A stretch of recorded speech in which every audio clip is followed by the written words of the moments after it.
Assalamu alaikum, welcome to Science Emporium. In today's lecture, we will be discussing question number 4 of HRK Volume 1, Chapter number 1, which states that of the 7 base units listed in Table 1.1, only one, the kilogram, has a prefix. Would it be wise to redefine the mass of that platinum iridium cylinder at the International Bureau of Weights and Measures as 1 gram rather than 1 kilogram? तो basically आपसे ये पूछा जा रहा है कि क्या ये एक कलमंदाना अमल होगा कि अगर हम 1 किलोग्राम को रिडिफाइन कर दें एज़ 1 ग्राम, क्योंकि 1 किलोग्राम जो है या किलोग्राम जो है वो आपके पास एक ऐसा बेस यूनिट है जिसके साथ प्रीफिक्स लगा हुआ है, बाकी किसी के साथ नहीं है।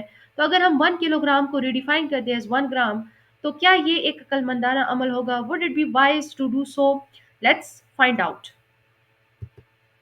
So, the answer to the question number 4 is redefining the kilogram to be gram or redefining the mass standard of platinum iridium cylinder to 1 gram instead of 1 kilogram would not be wise.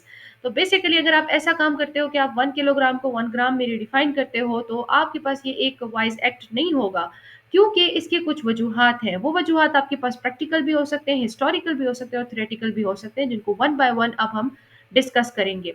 सबसे पहला आपका reason आता है historical consistency and practicality. Okay, so the kilogram has been the base unit of mass in the international system of unit for more than a century. जो kilogram है वो आपके पास बेस यूनिट रह चुका है of mass for more than a century. यानी कि बहुत टाइम के लिए साइंटिस्ट ने किस यूनिट को यूज़ किया है as a standard? Kilogram unit को यूज़ किया है। यानी कि जितने भी आपके साइंटिफिक इंस्ट्रूमेंट्स होंगे, ठीक है, जितने भी आपने मेजरमेंट्स ली होंगी, जितने भी आपके इंडस्ट्रियल प्रोसेस होंगे, वो किस यूनिट के ऊपर, किस स्टैंडर्ड के ऊपर कैलिब्रेटेड होंगे? किलोग्राम पे। तो अब अगर आप क्या कर दोगे, किलोग्राम को रिडिफाइन कर दो एज ग्राम, तो आपके जितने भी इंस्ट्रूमेंट्स हैं उनको आपको रिकैलिब्रेट करना पड़ेगा, which will cause major issue. और आपके पास क्या हो जाएंगे, आपको सारा का सारा जो आपने पहले काम किया हुआ है उसको आपको दोबारा करना पड़ेगा, ठीक है। इसके अलावा अगर हम हिस्टोरिकल परस्पेक्टिव्स को देंगे, तो जो किलोग्राम है वो आपके पास एक चूज एंड बेस्ड यूनिट है, because it is closer in magnitude to the everyday scales of human experience and practical applications such as measuring objects, food और इवन द ह्यूमन बॉडी, ठीक है। आपकी जितने भी एवरीडे स्केल्स हैं वो किस यूनिट के ऊपर कैलिब्रेटेड हैं? वो आपके पास किलोग्राम, जो आपका स्टैंडर्ड यूनिट है फॉर मास, के ऊपर कैलिब्रेटेड है। तो अगर आप किसी ऑब्जेक्ट के मास को फाइंड आउट करते हो, किसी फूड की मास को कैलकुलेट करना चाहते हो या ह्यूमन बॉडी के भी मास को आप कैलकुलेट करना चाहते हो, तो आप किस यूनिट के उसमें करते हो? किलोग्राम की यूनिट पे बेस्ड मेजरमेंट्स लेते हो।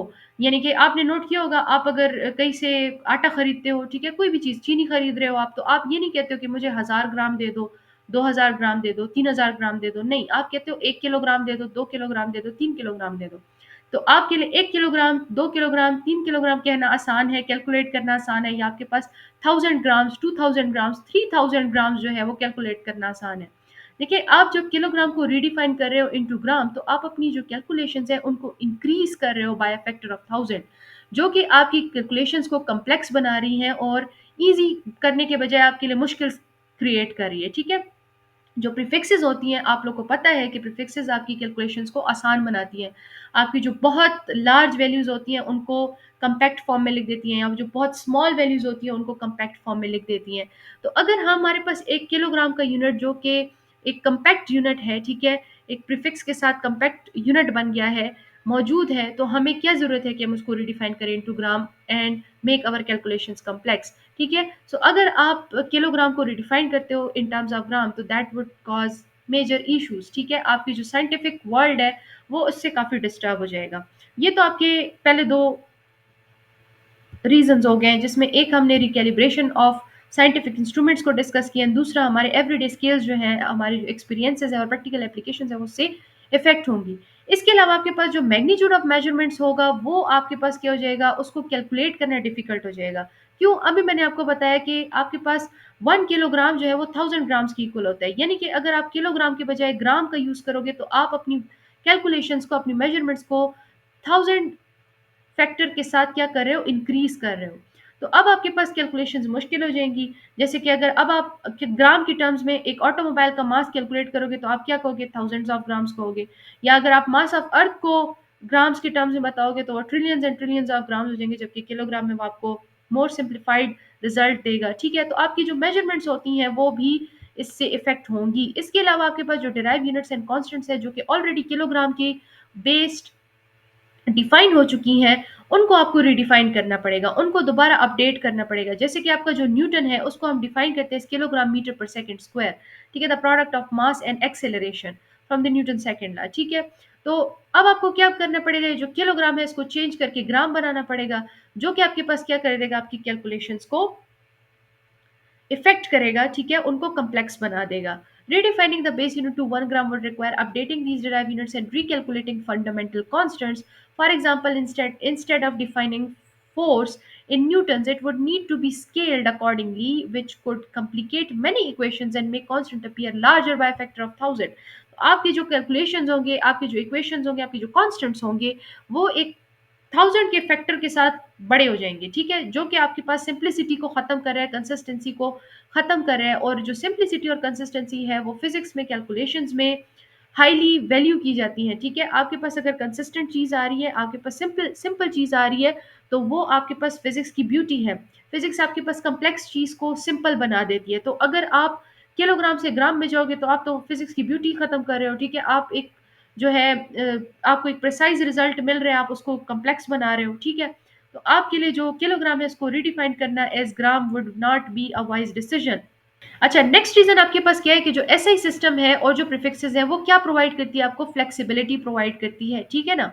आपके पास क्या है, the kilogram is unique in that it includes a prefix kilo in the base unit name. The SI system was intentionally designed to use prefixes flexibly, as prefixes allow scientists to conveniently express both extremely large and small quantities without redefining the base units. अभी मैंने आपको बताया कि जो prefixes है वो आपके पास क्या करती हैं, जो लार्ज एंड स्मॉल वैल्यूज होती हैं उनको सिंप्लीफाइड फॉर्म में लिखती है, ठीक है ना, उनको मोर कन्वीनियंट वे में एक्सप्रेस करती है, ठीक है। आप 1000 को 10 पावर 3 की फॉर्म में लिखते हो तो वो आपके लिए कन्वीनियंट नहीं है। आपके लिए 1000 लिखना आसान है या 10 पावर 3 लिखना आसान है, ठीक है ना। तो आपके पास क्या हो रहा है, कन्वीनियंट वे आपको दे रहा है, कौन दे रहा है, प्रीफिक्सेस दे रहा है टू एक्सप्रेस योर मेजरमेंट्स और योर क्वांटिटीज, ठीक है। सो अगर आपके पास देखें, आप मास को मुख्तलिफ प्रीफिक्सेस की फॉर्म में जो है एक्सप्रेस करते हो। कैसे एक्सप्रेस करते हो, आप मिलीग्राम भी आपके पास मास का यूनिट है, ठीक है, ये मिली जो है दिस इज प्रीफिक्स, जो कि आपके स्मॉल मासेस को रिप्रेजेंट कर रहे हैं। इसी तरह माइक्रोग्राम भी स्मॉल और मेगाग्राम फिर लार्ज मासेस को रिप्रेजेंट कर रहे हैं। तो प्रीफिक्सेस से आपके पास क्या आती है, वर्सेटिलिटी आती है, फ्लेक्सिबिलिटी आती है, आपका बेस यूनिट उससे चेंज नहीं होता, ठीक है। So redefining kilogram to gram is unnecessary, ठीक है। इसके अलावा आपके पास जो है किलोग्राम को रिसेंटली रिडिफाइन किया गया है इन टर्म्स ऑफ प्लांक्स कांस्टेंट, ठीक है। In 2019, the kilogram was redefined in terms of Planck's constant rather than a physical artifact, the platinum iridium cylinder. This was a significant milestone that made kilogram both universal and highly precise, removing the need to depend on a physical object that could degrade or change over time. ठीक है, पहले आपको पता है कि kilogram को define किया जाता था as the mass of the platinum iridium cylinder, लेकिन ऑब्वियसली ये एक फिजिकल आर्टिफैक्ट है तो इसके ऊपर एनवायरमेंटल कंडीशंस का भी इफेक्ट होगा, एनवायरमेंटल फैक्टर्स इस पे एक्ट करेंगे, जिसकी वजह से ये डिग्रेड हो सकता है ओवर टाइम, ठीक है, इसमें चेंजेस आ सकती हैं। तो क्या कर दिया गया कि इसको रिडिफाइन कर दिया गया, मास को रिडिफाइन कर दिया गया इन टर्म्स ऑफ प्लांक्स कांस्टेंट, ठीक है, जिसकी वजह से वो यूनिवर्सल हो गया और हाईली प्रिसाइज बन गया, ठीक है। तो अब अगर आप दोबारा किलोग्राम को रिडिफाइन कर देते हो in terms of what, in terms of gram, तो आपकी जो कैलकुलेशंस होंगी वो प्रिसाइज नहीं रहेगी और जो यूनिवर्सिटिलिटी आई थी आपकी यूनिट में वो खत्म हो जाएगी, ठीक है। तो इसीलिए जो है आपके लिए redefining kilogram in grams is not a wise decision. तो कंक्लूजन क्या है हमारे पास कि the slide work of the kilogram having a prefix is seen as a minor exception that does not affect its effectiveness as a base unit in physics.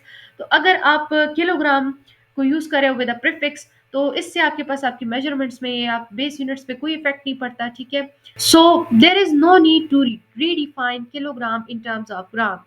हमने बहुत सारी यहाँ पे रीजंस डिस्कस किए हैं रिलेटेड टू दिस क्वेश्चन कि whether it is a wise decision और not to redefine kilogram in terms of gram, जिसमें हमने डिस्कस किया कि हमारे पास यहाँ पे अगर हम किलोग्राम को ग्राम की टर्म्स में रिडिफाइन करते हैं तो हमें अपने सारे इंस्ट्रूमेंट्स को रिकैलिब्रेट करना पड़ेगा। इसके अलावा हमारे पास डेली प्रैक्टिसेस में जो है किलोग्राम का यूज़ बहुत ज़्यादा है, तो हमारी जो डेली लाइफ है वो भी उससे इफेक्ट होगी। इसके अलावा हमारे मेजरमेंट्स इफेक्ट होंगे, वो सिंपल होने के बजाय कम्प्लेक्स बन जाएंगे, ठीक है। फर्दर हमें जो हमारे यूनिट्स हैं, ठीक है, जिनको हमने जो हमारे डेराइव यूनिट्स हैं जिनको हमने किलोग्राम के बेस पे डिफाइन किया है, वो हमारे पास उनको रीडिफाइन करना पड़ेगा, उनको अपडेट करना पड़ेगा इन टर्म्स ऑफ ग्राम, ठीक है? जो कि हमारे पास कॉम्प्लेक्सिटी लेकर आएगा, सिंप्लिसिटी एंड कंसिस्टेंसी खत्म हो जाएगी, ठीक है?